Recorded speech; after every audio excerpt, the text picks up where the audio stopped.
let's talk about something that's, well, it's really tough, but also one of the most powerful things you can do for yourself. We're talking about ending a friendship. And yeah, it feels like a loss, a huge one. But as we're going to see, sometimes it's the very first step you have to take to really truly grow.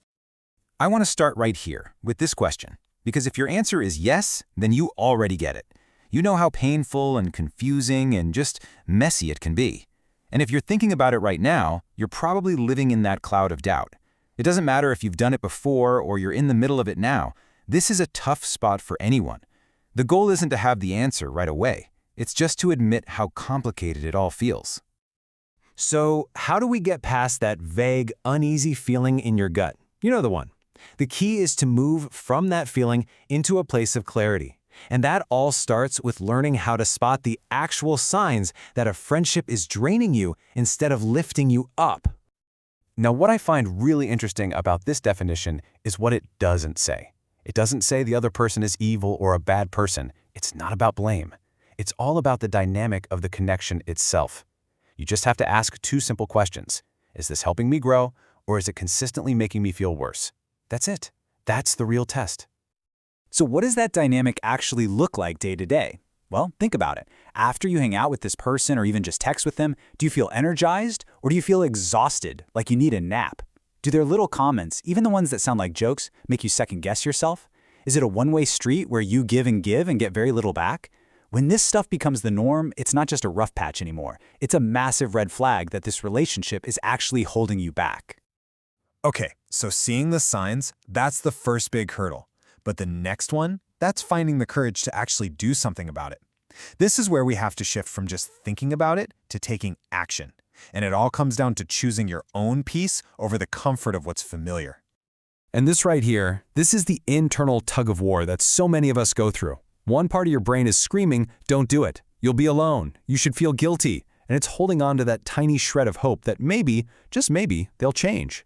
But then there's that other, quieter part of you, the one that's just desperate for some peace, the part that knows you deserve some self-love and wants the freedom to finally focus on your own growth. It's a totally real, totally valid conflict. Let this one really sink in.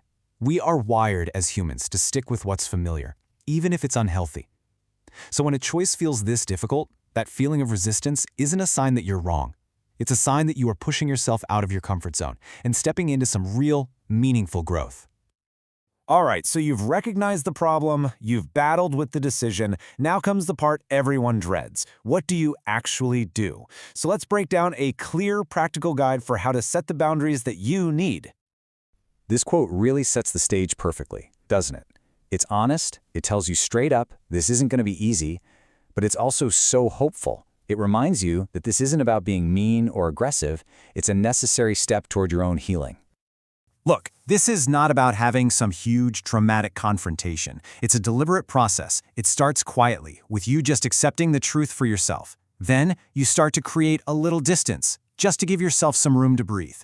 If you feel like you need to say something, keep it brief, keep it clear, and make it about your needs, not their flaws. Now, the hardest part is next, staying firm and not letting guilt pull you back in. But that final step, that's the whole point. It's about turning all of that energy you were pouring into them back where it belongs, on you. Because once that tie is finally cut, the real work and the real reward can begin. This isn't really an ending, you know? It's a brand new beginning. It's about finally discovering the peace that was waiting for you this whole time. I just think this is such a beautiful way to frame it. You're not creating this scary, empty hole in your life. It's more like you're weeding a garden. You're clearing out all the stuff that's been choking out the sunlight so that you finally have the space and the resources for something new and healthy to actually grow.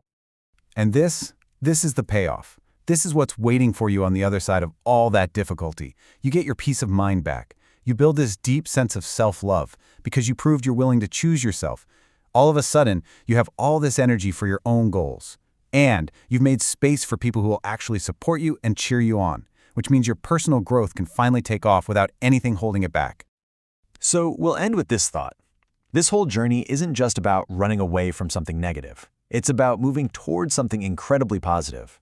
It's a powerful act of choosing your future over your past. So the real question to ask yourself is this: what amazing growth is waiting for you when you finally make that tough choice?